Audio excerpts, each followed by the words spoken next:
We live in a world that's always whispering, "You're behind. You're not doing enough. Look at them. They're younger than you and already ahead."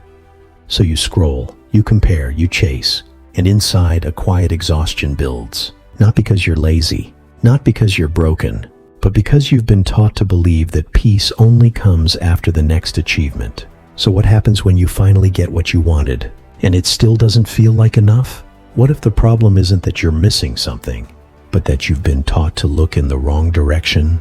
This is a story about contentment, not the fake kind, the kind that actually frees you. From the time we were kids, most of us were given a formula. Do well in school, get a good job, make money, find love, be happy. Simple, right?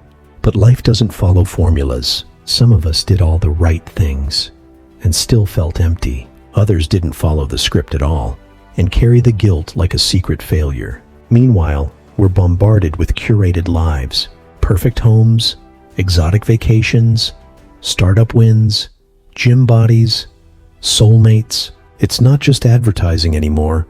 Comparison is culture. And the unspoken message? If your life doesn't look like this, something is wrong with you. So we hustle, we grind, we set more goals. But here's the catch. No matter what we achieve, our brain moves the finish line. There's a psychological term for this: hedonic adaptation. You get the thing you wanted, a raise, a relationship, a new car, and for a little while, you feel good. But then it fades, and you're back to chasing the next thing. This doesn't mean ambition is bad. Wanting more isn't the issue. It's believing that more is the only way to feel okay. That's the trap. Because even when we get what we thought would fix us, there's still that quiet voice inside that says, maybe then I'll finally feel at peace. But then never comes. We confuse contentment with giving up. We think it means settling. But real contentment isn't saying, I don't want anything. It's saying, what I have right now is enough for peace. It's not about shrinking your life. It's about stopping the war inside your head. Imagine waking up and not immediately checking your phone to see how you measure up. Imagine waking up and not immediately checking your phone to see how you measure up. Imagine having a slow morning and not feeling guilty about it. Imagine not explaining your life choices to people who don't even know you. That's not mediocrity. That's freedom. There are 3 invisible things stealing our ability to feel content. First, comparison. You don't need to be rich to feel poor. You just need someone to compare yourself to. Second, future fixation. The idea that peace is always one more step away. One more job, one more degree, one more relationship. Third, inner critic. That voice that says, you're falling behind. It doesn't care how much you've grown. It only points to what's missing. Here's the truth. You're allowed to want more, but you're not required to hate yourself until you get it. Let's pause for a second. Right now, do you have access to food? Are you safe in this moment? Is someone in your life glad that you exist? If yes, then you're already standing in the middle of enough.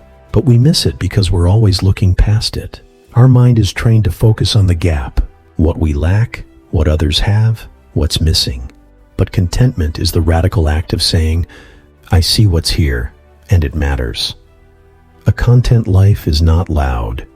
It won't go viral. It might even look boring to other people, but it's full of moments like these. Finishing a meal and feeling nourished, not stuffed. Sitting outside without needing to document it. Laughing with someone you love without needing to impress them. Knowing you could strive harder, but you don't need to in order to feel whole. It's not that life becomes perfect. It's that you no longer need it to be. Contentment is not a destination you reach one day and then forget. It's a daily practice, a quiet habit of seeing what's already here and choosing not to overlook it.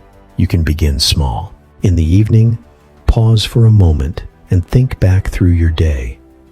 Not everything has to be extraordinary. Ask yourself, what was enough today? Maybe it was a warm drink, a message from a friend, a small task completed. It doesn't have to be perfect. It just has to be real. Another way to begin is by stepping back from comparison. Not forever, just enough to let your mind breathe. Spend a day away from the polished, highlight reel version of everyone else's life. Social media can make you forget that your life, in its quiet, unfiltered moments, is already deeply valuable. And during the day, when your mind starts to spiral, when it tells you you're behind or missing out, try this simple phrase: "This is good, this moment, right now." Say it when you're drinking coffee. Say it when the sun hits your face just right. Say it in traffic, when nothing is moving and everything inside you wants to scream. Say it while folding laundry, washing dishes, or lying awake at 2 a.m. This is good, this moment, right now. No, it won't erase your problems. It won't magically fix everything, but it will anchor you. It will pull you back from the storm of not enough. Because contentment isn't about getting somewhere new. It's not a finish line or a trophy. It's a shift in vision, a quiet rebellion against the belief that you must constantly earn your worth. You don't need to abandon your dreams. Keep them, nurture them, let them grow. But don't abandon yourself in the process of chasing them. You don't need to burn out just to feel like you matter. You don't need to sacrifice your peace to prove you're valuable. Contentment doesn't mean you stop growing. It means you grow from a place of wholeness, not from fear, not from lack, not from shame. It means you stop bleeding for things that never loved you back. The approval of strangers, the illusion of perfection, the endless game of comparison.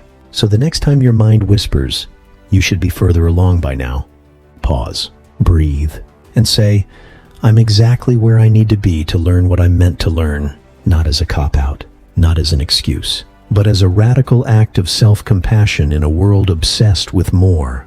And maybe, just maybe, that quiet, steady peace you've been chasing for years has been with you the whole time. It's not loud. It doesn't demand attention. It just waits, patiently, for you to notice. If this made you pause, if you're drawn to deeper truths and quiet strength, then you're in the right place. Like, subscribe, and keep exploring with us. See you in the next one.